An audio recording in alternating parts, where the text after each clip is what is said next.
Here comes Chris Waite.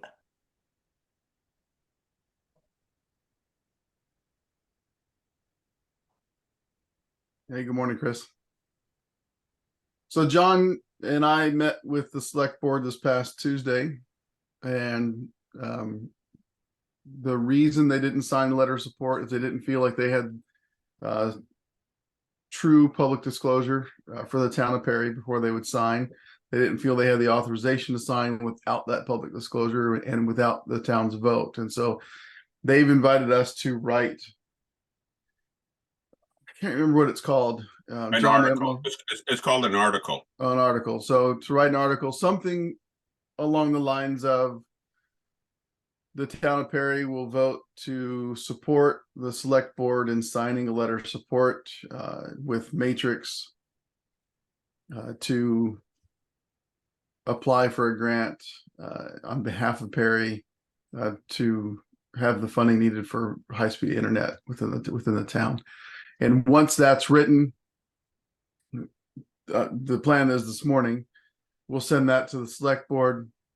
The select board, or then we will then set up a public hearing in a couple of weeks where John and I will go and present to the town residents everything that we've done thus far as a broadband committee. Once that's done, the town will vote. And if they vote in favor of having the select board sign, the select board will sign the letter of intent or the letter of support with Matrix.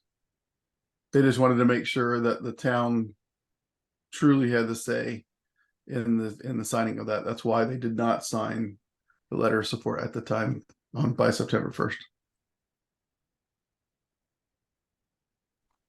I have a question for you on this. Is the select board amenable to asking the town's attorney to draft that article? I didn't ask that. I don't see why they wouldn't. We've already been given a good relationship with John Pottle, the attorney. So it might be worth asking the select board that question and to that end, also in ensuring that the article is written properly, that it covers everything, and that it satisfies the select board in their concerns about public disclosure and awareness. Okay. I think it would be worth asking. Yeah. So I'll send an email to the select board this morning asking that. And I'll actually carbon copy the town's attorney on that question. And so if they say yes, then it will be there already to go. Elaine, do you have any suggestions of what need to be? I mean, I know the attorney's pretty good at this stuff, but this was the first, like, we admitted to the select board, like, we don't know what we're doing. Like, we're learning. This is a learning process for us. So they handed us the Town of Perry annual book or report, and we opened up the articles and started kind of skimming through them. And there's, I mean, I don't know, 50, 60 articles that are already there. So we're going to be adding one of those. And so the language isn't really difficult. It's just making sure that all the dots of Matrix, letter support, high-speed internet, stuff like that is included. Yeah. I wonder also if it might make sense to reach out to Matrix and even to ask them for assistance with writing that article to make sure that the terminology on their end is right.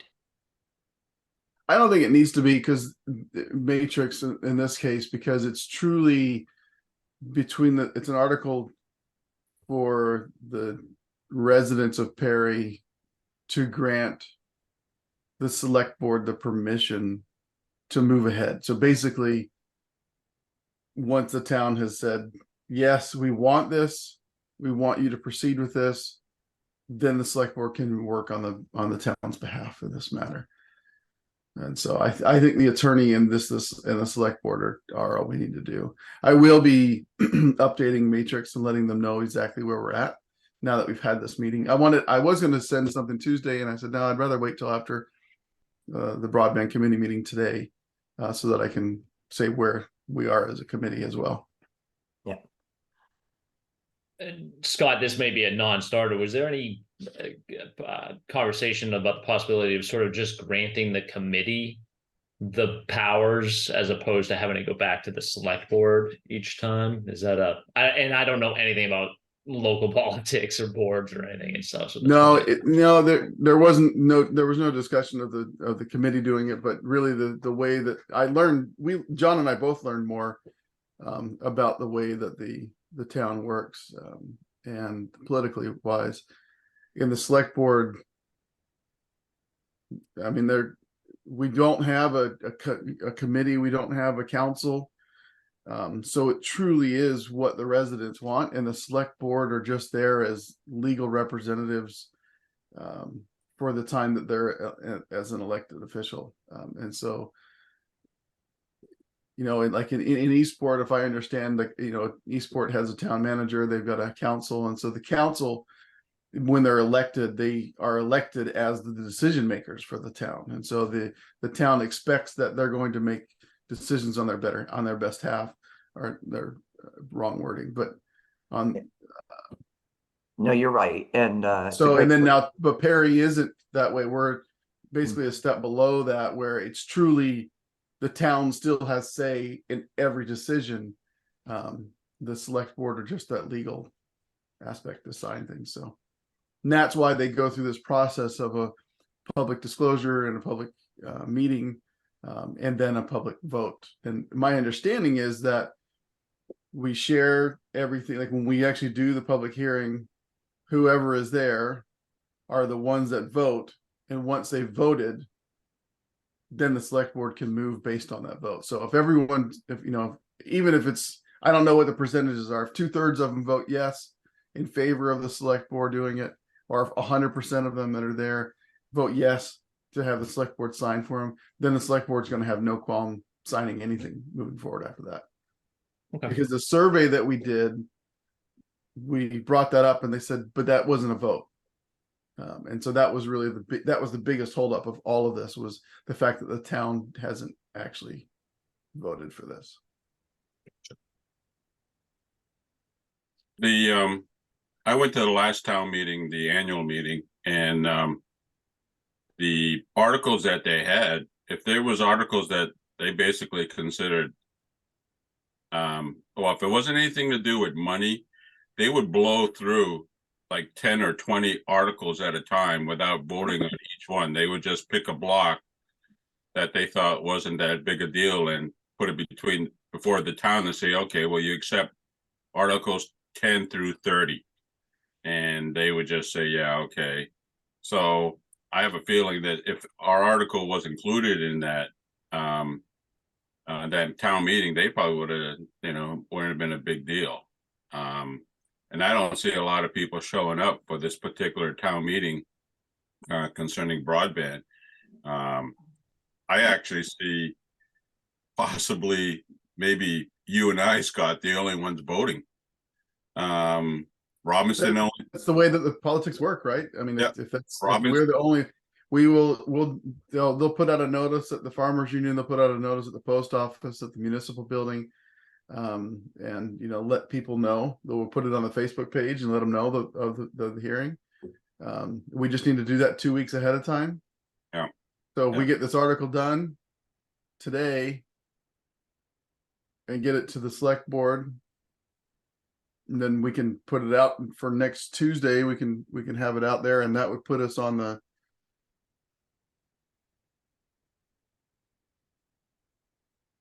what is that, October?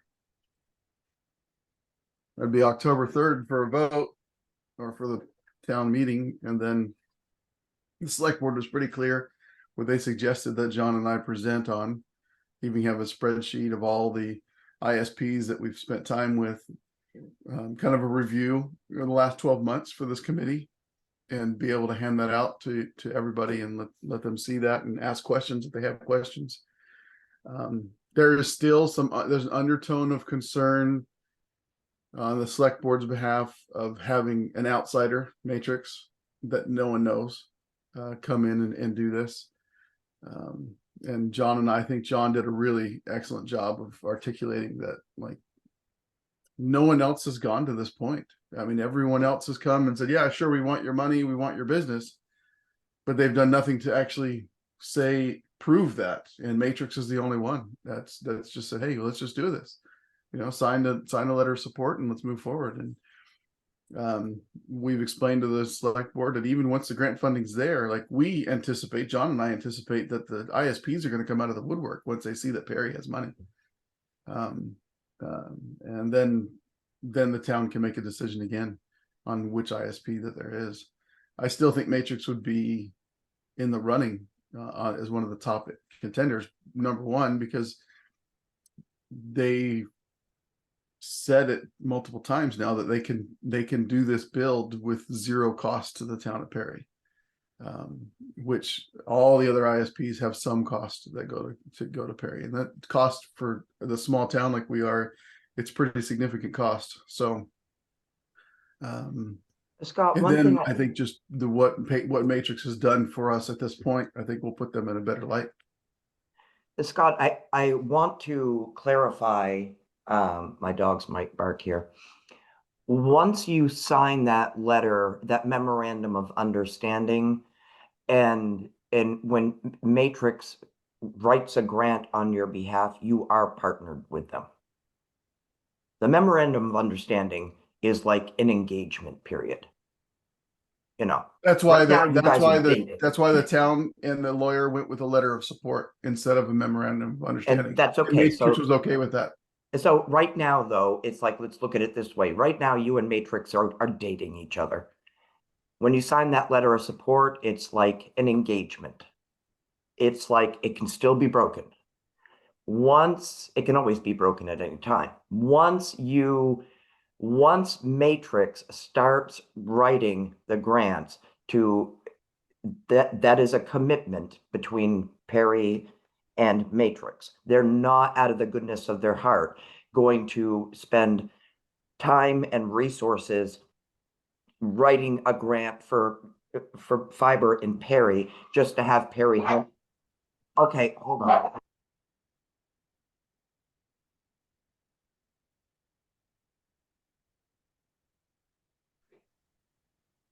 I think maybe he probably needs to see the vet. I think my dog has arthritis in his feet or something.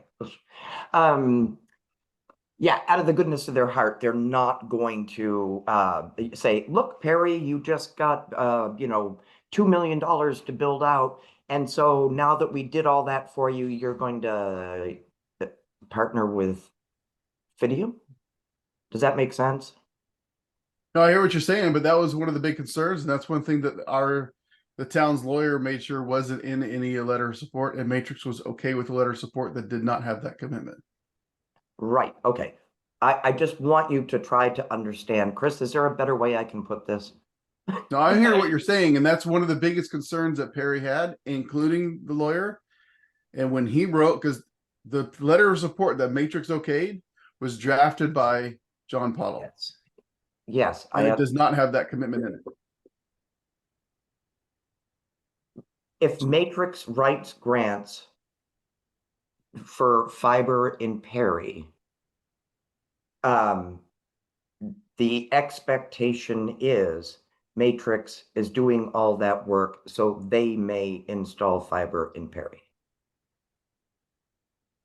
And I can inject my 2 cents or whatever on this. And normally I would agree, Elaine. The one thing I would say is that this isn't going to happen in cohort 2 for Connect the Ready. So I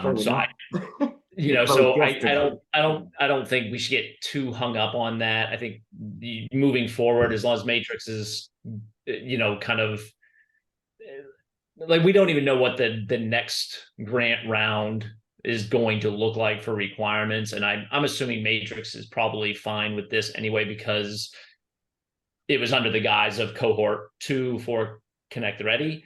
And the barrier for filing that grant was so simple, like it didn't need low level design, which is the expensive part of designing an actual network design. You can do it with a high level design that we've already created multiple times. It's already out there. They've already kind of done all that work. If this were an actual grant application under round 2, and they were applying for it, meaning no financial commitment from Perry, they were essentially going to be the grant applicant.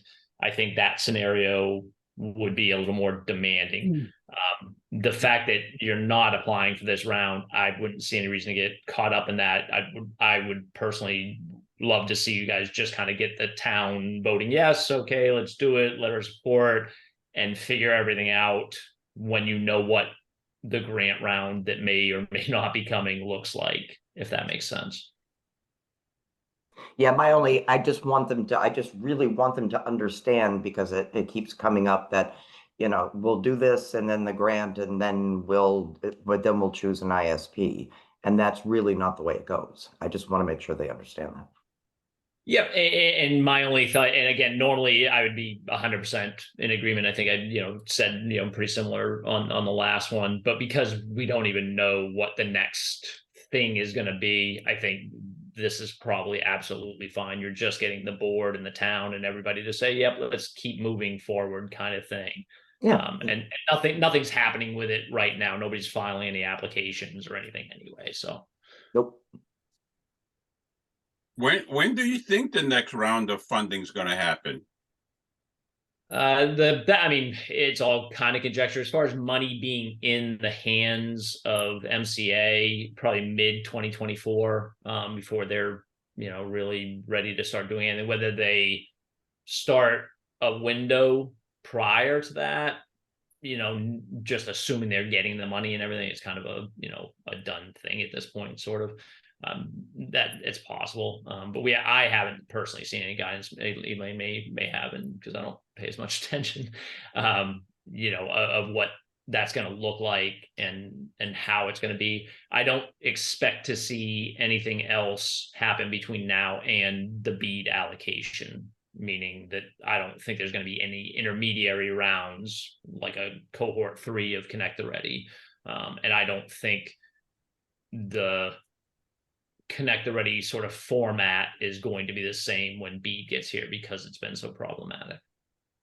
And you think that the BEAD funding will be a little bit more strict than what we experienced the last time around? Yes and no. I like right now, the way Connect the Ready is, where they've abandoned their initial version of it, or what was cohort 1. Right now, it's essentially the exact same as what it's going to be under BEAD for cohort 2. The stipulations they put on it, that it's only for unserved, it's not for, enhancements and things like that. They kind of just verbally said the same thing as it will be under BEAD is what's applicable to this round. So it would have been the same parameters, to be honest, as it will be under BEAD, is my take on it. And we're, even if we get approved in 2024, we're looking at probably 2026 before residents of Perry, if we're lucky enough to receive that high-speed internet. Is that reasonable? Yeah, I mean, things. Everybody was in a bit of a lather, and everybody was going to rush to get things built, and construction people and stuff are like, yeah, that's not realistic. So.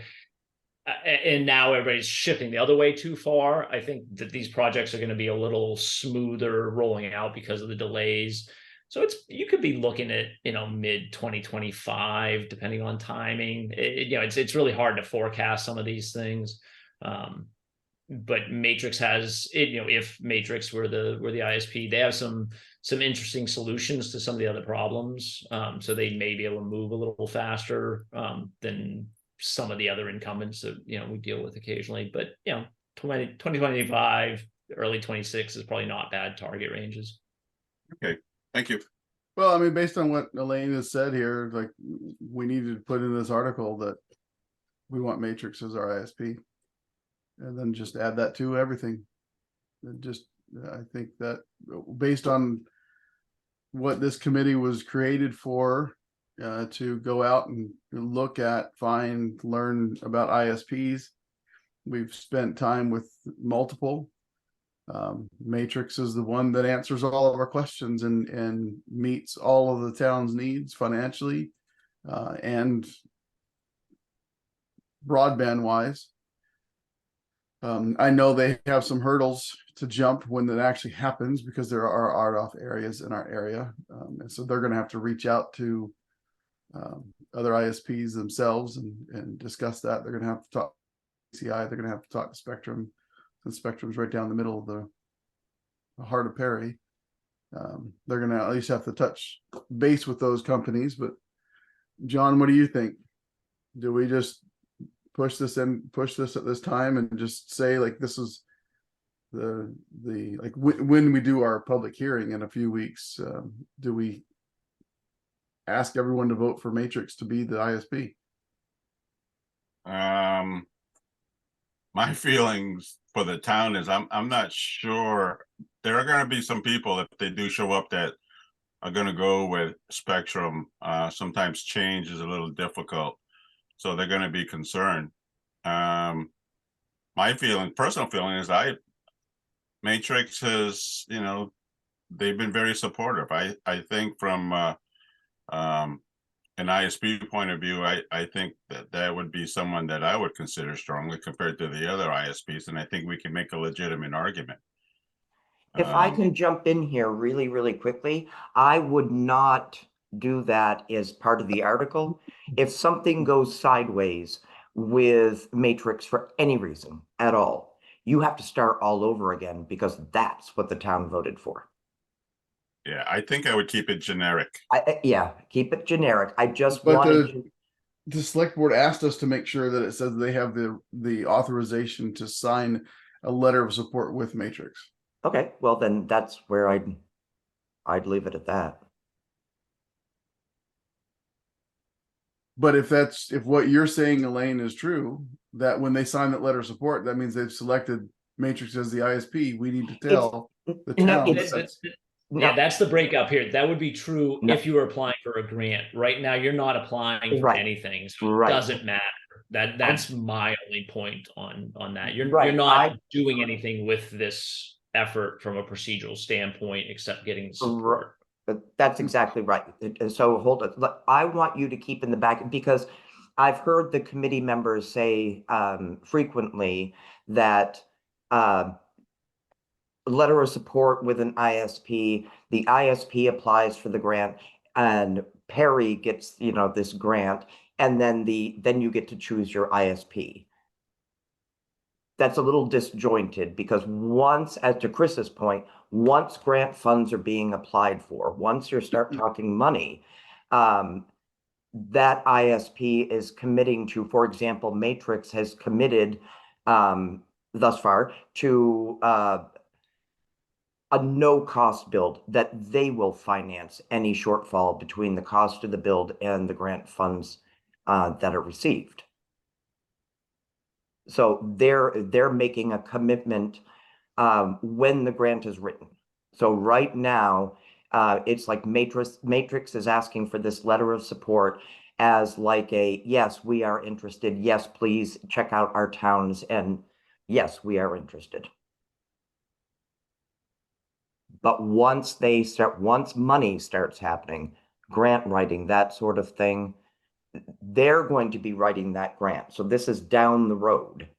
When they're writing that grant, they are going to be using figures that involve their overhead rates, their how much money that they need in payroll and engineering and all this other stuff. That wouldn't even apply to each ISP has all different figures. So I just want you to remember long down the road when they start writing a grant, that's when you're committed. You're in a partnership. So if we keep the article simple with maybe the opening paragraph, are you interested, is the town of Perry interested in high-speed broadband, fiber optic, whatever, to the residents? And maybe with a follow-up paragraph saying, will you allow Matrix to research possibility of grants and allow the select board to sign a letter of support? And maybe put down something that's non-financially binding, something like that. I don't know how long an in-depth the article has to be, but just the opening paragraph, start off with, are you interested in high-speed fiber optic broadband? And then are you willing basically to allow Matrix to research the possibility of a grant or something along that line, that doesn't commit us to anything, but it also shows transparency that we're allowing Matrix to do some research on our behalf. I would keep it pretty simple, but that's just something along the lines of, like, are you in favor of of the select board signing a letter of support with Matrix Design Group to investigate fiber connectivity to every home and business in Perry at no cost to the community? Yeah, I think that's Period. yeah, that's pretty good wording, and that meets the needs of the select board, because they do want Matrix, because they're signing that letter of support, and they do want they want that name involved in the article. Isn't that correct, Scott? It is correct. Well, that is short, to the point. And the letter says it all. So Now, and then is there a difference between a grant application and the actual writing of the grant? I'm not sure I understand. Well, I mean, the grant all application the would same. see if we qualify for the funding, and then the actual grant would be requesting that funding, or is it all one process? So when a grant is written, and I've written tens of millions of dollars worth of successful grants. So what you do is you are expressing a need for something and justifying why that need is there. And so in this case, it's going to the ISP will be writing this grant, and it comes with like all sorts of mapping and financial stuff and engineering stuff that gets submitted. And so if the grant funder, in this case, Maine Connectivity Authority, agrees and says, yes, you have convinced us you deserve this money, we want to give you this money, then the money then goes to the ISP to build out in that community that they wrote the grant for. Okay. And based upon your explanation, then Matrix must feel pretty confident that Perry is a good candidate, because it does involve a lot of their resources. Yes, yeah, it does. And that's why I'm saying, yes, why it is that if Matrix were to write a grant for Perry, that's where, you see what I'm saying? That's all that time, all those resources they put into it. They're expecting, if it's awarded at the end, that they will do the build. That's why they're doing all the work. Okay. And nothing's really legally binding until the town of Perry enters into a contract, an actual contract for the Yep. bill. That's right. Okay. Even with the like this last round of grant funding that just closed yesterday, the communities all had to write a letter of support to be submitted in with that grant, so that Maine Connectivity Authority, it knows that the town is aware of it and is in support of it. So even then, you still need to submit a letter of support when the grant is written and submitted. So like with Vanceboro and all those other towns, that grant was submitted yesterday. And so I needed to secure letters of support from all 6 communities to go in with the grant. And so my understanding from the ISP is just that if a community did not submit a letter of support, that community could not be included in the grant. So even then, even right up to the wire, you have control over whether or not this happens. Okay. And that's what I mean about when the next whatever version of the funding comes, like that may not be necessary in the next round. They may just proactively build areas where incumbent providers, ISPs are willing to build, and the state determines that it's a good use of the funds and they've leveraged it. They could, it's not like CMP or Versant asks for support to put things in. They own the poles, they can build anything they want anywhere they want. And they could take that approach to this. I don't necessarily seeing it happen, but it also might be the most effective areas because there's an awful lot of places that don't have the capacity to communicate with their residents, gather any data, but everybody knows that would be the most logical choice of places to build things. That and like that's what I mean by I'm not putting any preconceived ideas on what this next thing is going to look like. BEAD is problematic in so many sense. Providers don't know how they're going to respond to it. And this is Spectrum, this is consolidated. There are so many problems with how to manage that BEAD funding and be in compliance. Just any ideas we have of what that window will look like, I think should be thrown out the window, because nobody from a large scale corporate perspective knows how this is going to work. There's a lot of questions. Yeah.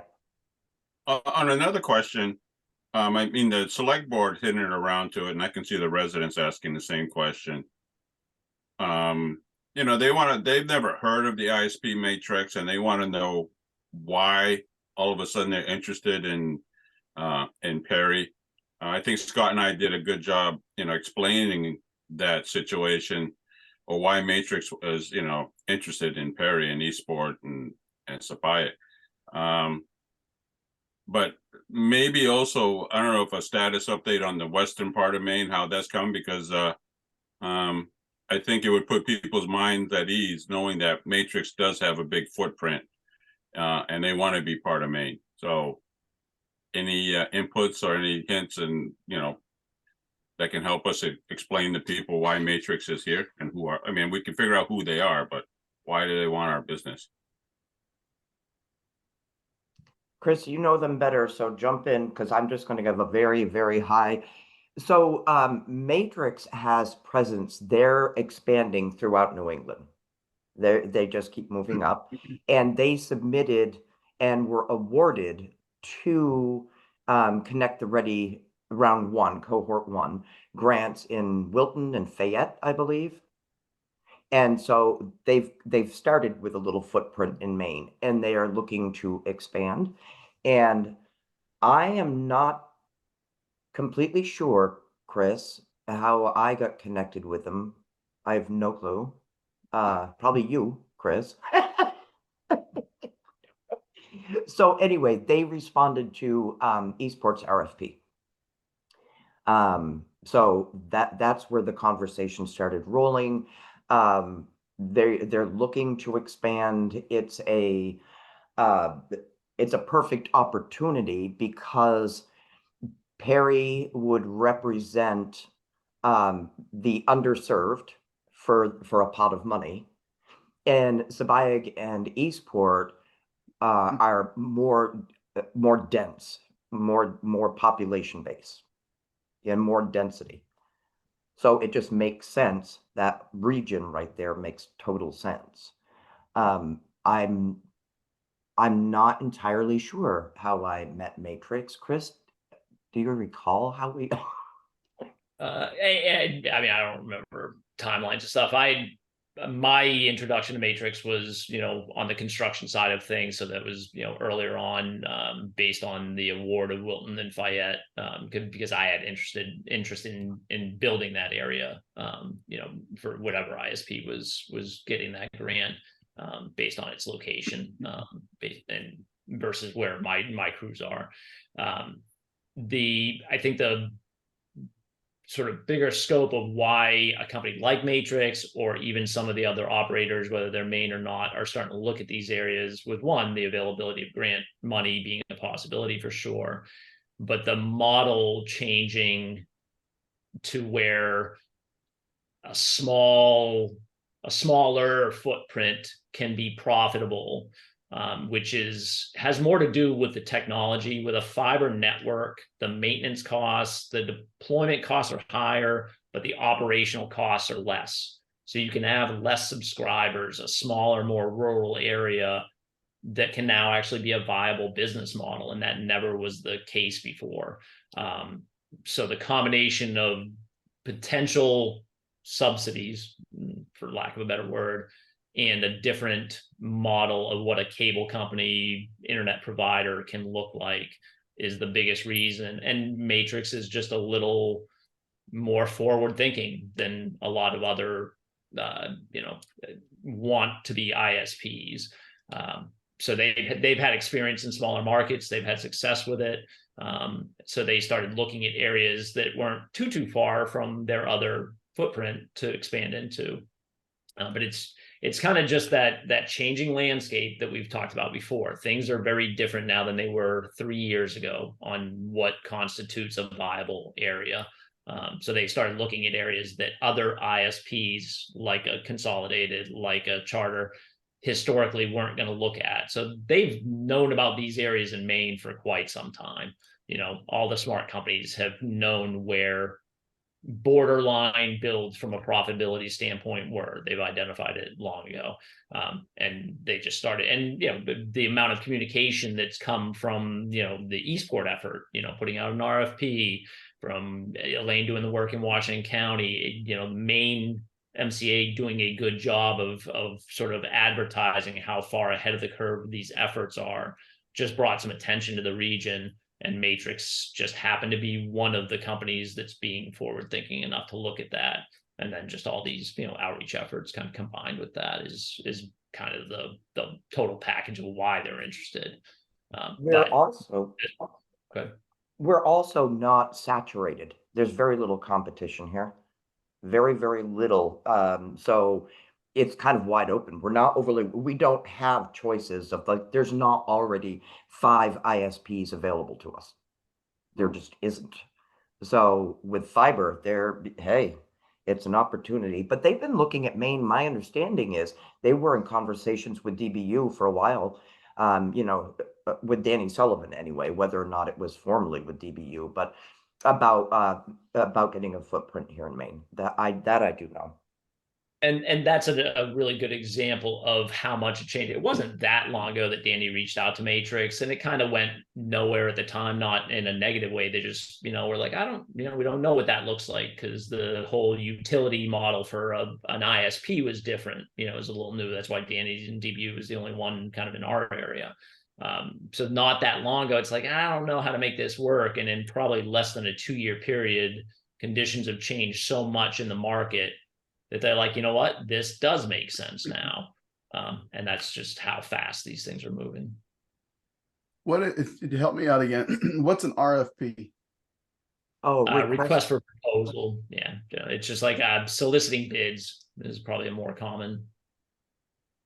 Did Perry do that? Yeah, Perry requested an RFP from Pioneer, and I think it came in at 2.4 or 2.8 mil from Pioneer Wireless up in Holton. Does Ray have that still? Yeah, that? I might have a copy of the email that Ray sent me. But he probably has the email from Pioneer Wireless, or maybe Elaine, including Scott. I'm not Scott, but Chris, that Pioneer Wireless responded to that. And that's the number I've been throwing. And Pioneer is DBU, correct? No, this was a Pioneer Wireless is the ISP. DBU is, of course, the utility owned by, the different towns. Right, but doesn't DBU use Pioneer? Aren't they in cooperation? Right, yeah. That's who they use to do their maintenance, and it did the initial install. But Pioneer did the RFP outside of DBU. Is that what you're telling me? Yeah. I don't think Danny Sullivan had any involvement with that one. Am I correct, Elaine? Is that? Yeah. So what happened is that through the Eastport's efforts of due diligence, just like you did, talking to all the ISPs, Pioneer offered to give kind of a high level sort of design to Zabiak and Eastport and Perry. And that was, great partner, a great thing. That was a very generous thing for them to do. But Eastport went out to official RFP. It was published. It was all these documents, all these, whatever. It was quite the ordeal. And so Matrix responded to that. So to clarify for Scott, and there would Perry, to my knowledge, did not do a formal RFP of any kind. An RFP is generally a public notice. Most towns have, if it's above X amount of dollars for any project, you have to do a public RFP.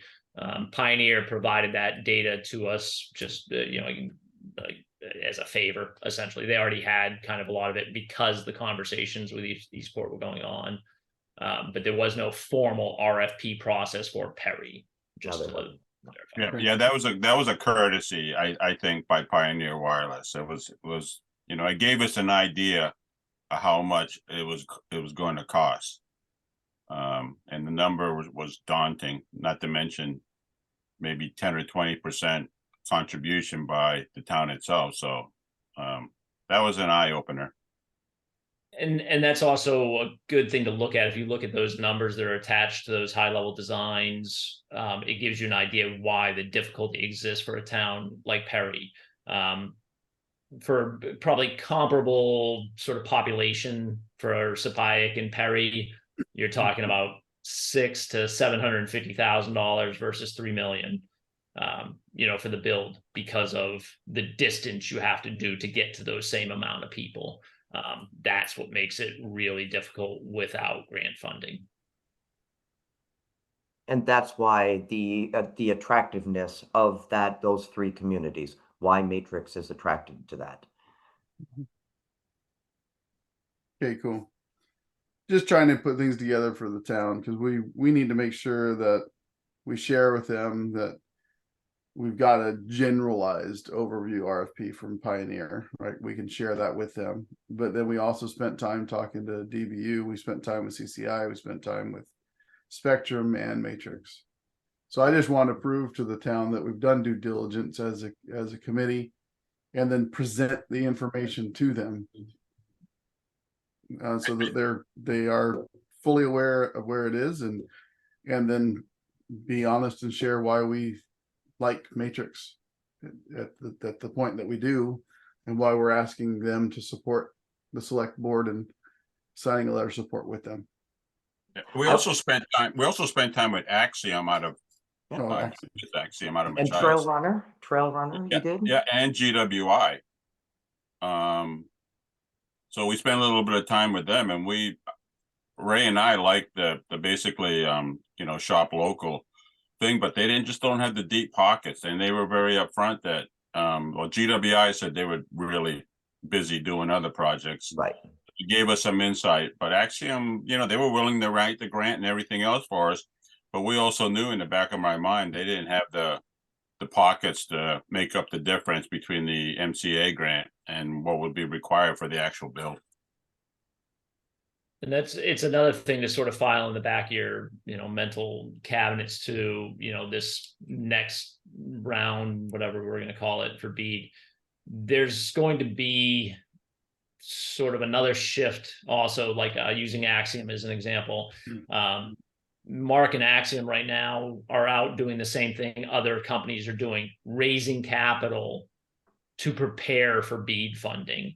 So their capacity to bid on things or put proposals together is probably going to be vastly different for the next round than it was in previous. And that's not just Axiom. I'm just using them as an example.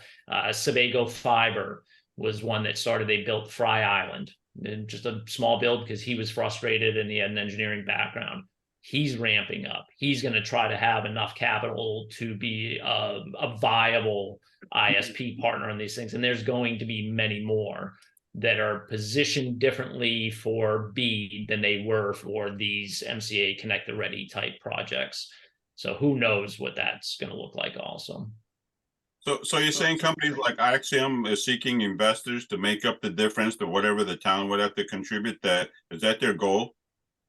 That's like all of these companies have to have if you're talking building 5 projects across the state of Maine and you're going to cover the contribution costs and ancillary costs, because remember too, if you apply for a grant and you're awarded it as an ISP, you have a ton of upfront purchasing that has to happen, and you're talking millions. And not most companies don't have that sitting around. You also have to pay contractors, materials, and things in between drawdown periods. And for like the last under Connect the Ready, generally it was like a 25% had to be a final payment after audits and network validation and all this other stuff. You're talking months of, $500,000 to, 1.5 or whatever that you're waiting on to be paid. So you have to have deep pockets to actually be, a viable, qualified bidder for these things, because MCA does due diligence also.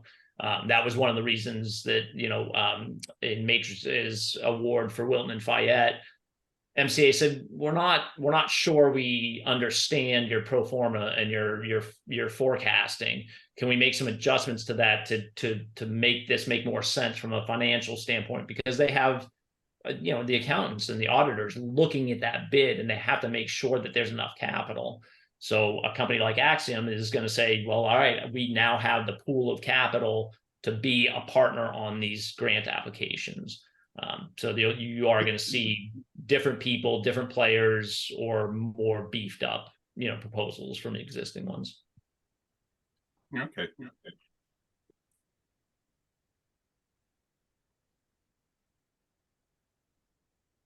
That's great. So we can still get the articles put together. I'll send the email this morning to the select board and to John Pottle and see if John will help write it. We early on in this conversation today, we talked about 2 different articles. I've only written down one. What was the second? We wanted one where the town would vote to support the select board in signing a letter of support with Matrix to research and to apply for grant funding on behalf of Perry for high-speed internet. Something simple like that. But what was the other one we were talking about? Do you remember? John had mentioned a second one about like making an official partnership with Matrix or something. Is that? I don't know. Did I black out? I can't remember. I mean, Rewind the tape. It's in the beginning. I haven't finished my second cup of coffee. I mean, I was just maybe suggesting that it would be generic, the first paragraph of the same article. Maybe that's how it got caught up in the internet. But something that basically said, we're interested. Are you interested as a town to seek, improved broadband internet? And are you willing? And paragraph 2 saying, are you comfortable, or are you willing to have the select board sign a letter of support with Matrix to allow them to pursue, or research the application grant? I wrote that in this one. Yeah. Because there are people going to say, why Spectrum? Why not Spectrum? What's wrong with what we have? Because I saw it at the Eastport meeting, and who is Matrix? That's why I asked that question. But based upon what we've seen and, our, talking to different ISPs, whatever question that people have to ask, I think we can answer those questions, and we can do it in an intelligent way. Well, you can, Scott. I don't think it'll be hard. I mean, I'm also gonna update the spreadsheet that we did when John, you and I first went to the town a month and a couple weeks ago. I'll update that because I didn't have GWI in there. I didn't have Trailrunner. I didn't have Pioneer separate from Down East Broadband. Yeah, they did meet separately with the, yeah. Right. Yeah. So I need to, but I'll send this out to all 4 of us. Please, tell me that I'm wrong in the columns that I've set up. Add columns, take away from them. It's just a Google Sheets document. It's easy to to manipulate. I'll make sure that everyone has access to change it and add to it. But I think we just need to be really detailed. I think right now it's kind of an oversight. I want an overview. I want to make it more detailed because, John, when we go to the town, I want to be able to have this in print and hand it out to everybody that's there so that they can see it in their hands, and let them understand like where I think another part of it is a lot of these ISPs also want Perry to own the infrastructure, and Perry doesn't have the backing to own it. We would never be able to maintain it. We don't have, the select board's been very clear. There's no one in town that's interested in learning it, and there's no one in town that's interested in being trained to be the maintainer. So I mean, it's an opportunity for someone to start a company, but I'm not starting a company to maintain a fiber optic network. I think that one thing that's going to be probably the most important thing is that is one, that this is not costing Perry anything. Mm-mm. It's not costing anything. And because that's always the first thing on people's mind, how much. So this isn't costing anything, and that no, you don't have to take it. If you like Spectrum and you want to stay with it, then you stay with Spectrum. Yeah, that was an issue. That was an issue at the Eastport meeting that was brought up. Yeah. But also it was important to bring up, and it'll be the same for our meeting, is it's competition. Yeah. And I've heard residents say competition is healthy, and very rarely does the town of Perry have choice when it comes to utilities. This is an opportunity, a unique opportunity. So I think it's a good challenge, but I think it's a challenge worth pursuing.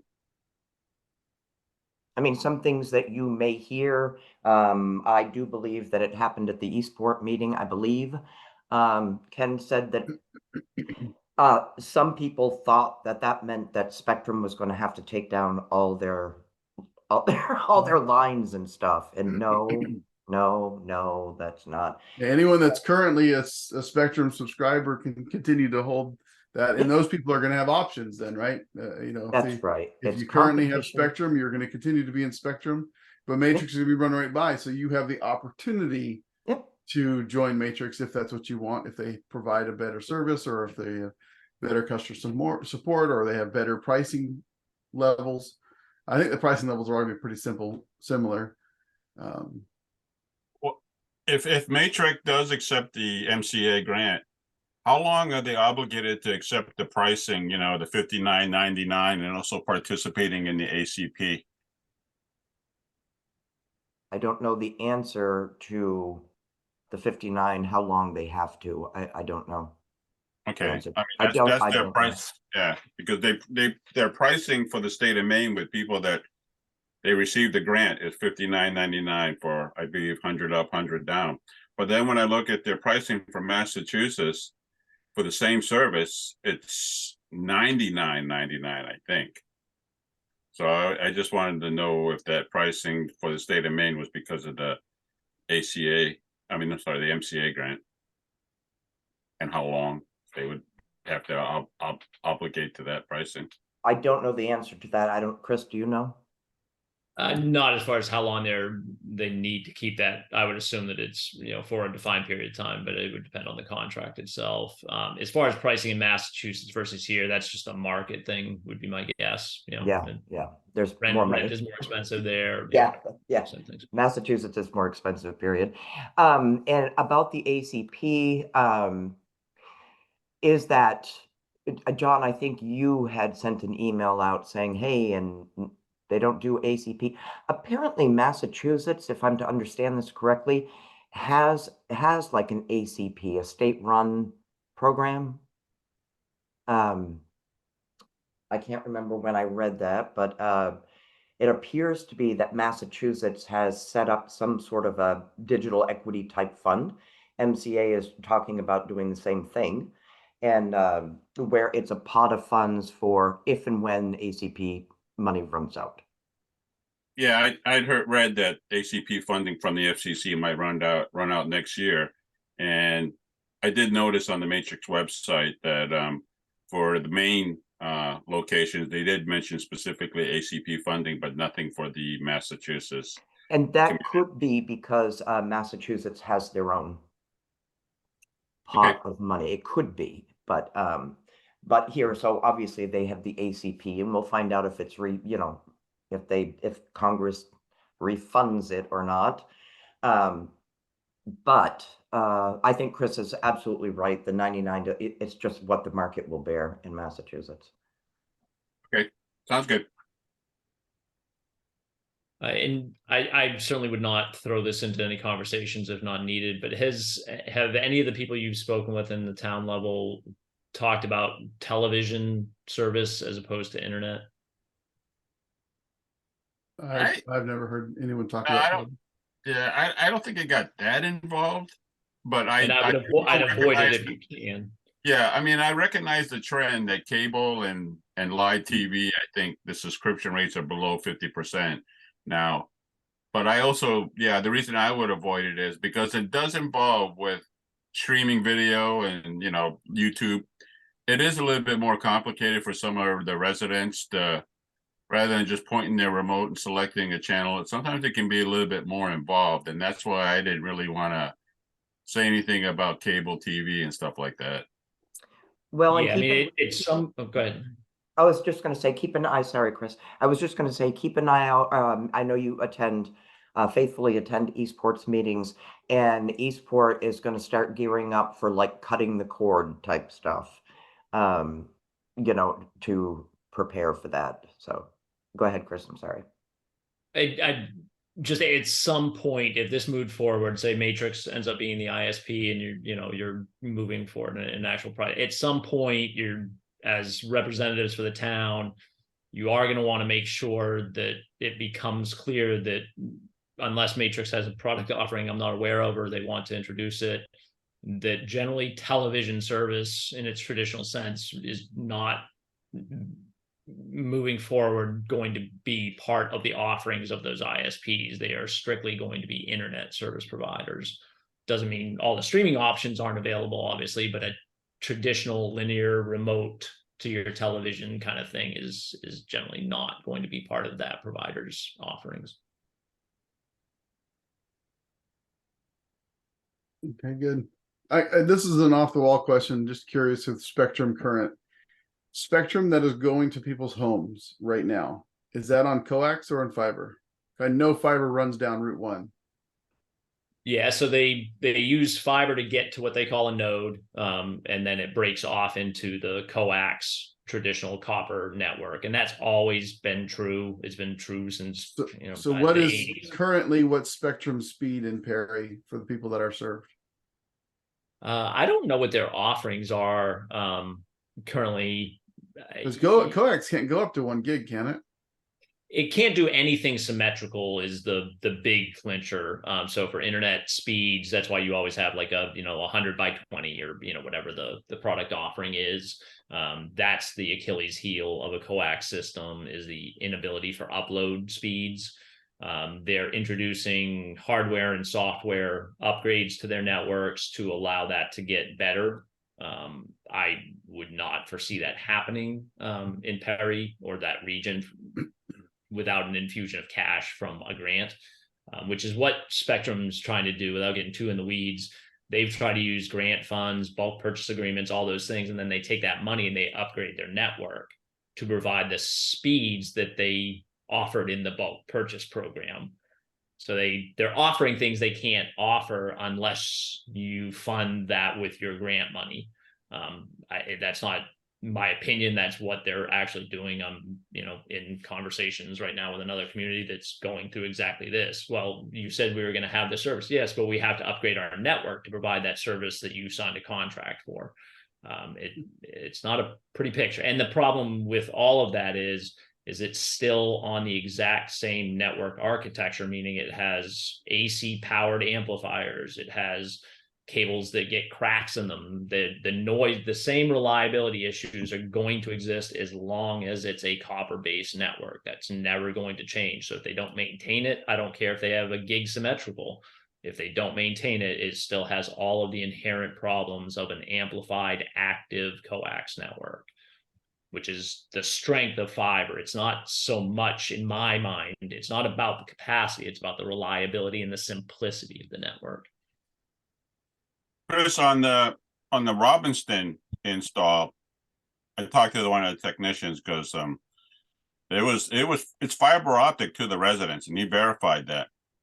Yep, I wrote it out because I heard so much back and forth. I was like, I gotta go see what the hell's going on out there. I was very surprised to find it. I was happy to see it. Certainly happy for Robinson. Yeah, but when I do a download, when I do a speed test, I mean, they get about 300 download, but the upload is not symmetrical. They might get 10% or 20 or 30 megabytes upload. So is it the router issue? Is it, what? Yeah, so why the difference? You had mentioned that on the last one. So I went and I looked at their offerings, and they don't advertise a symmetrical service until you pay for the gigabit service. I think what they're doing is just using it as a carrot to get people to upgrade to a higher speed. If you want symmetrical, you pay higher. And that's determined by the configuration files in your modem, your router, whatever device they provide. The capability is there no matter what. It's they're telling that device what to upload and download at. Okay. And then in 2025, is that on the radar for symmetrical 100 meg up and 100 meg down? Is that happening in 2025 for like a Charter Spectrum? Right. They're advertising those things again without some type of a cash infusion. They're not obligated to do that. And for like a town like Perry, I don't know why they would from a business sense, to be perfectly honest. You're already paying for a crappy service. Why should they upgrade their network?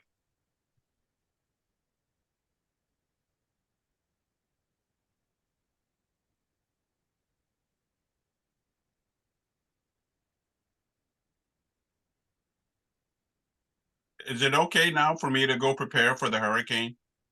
You can have no service here shortly. Yeah. Yeah, I mean, right.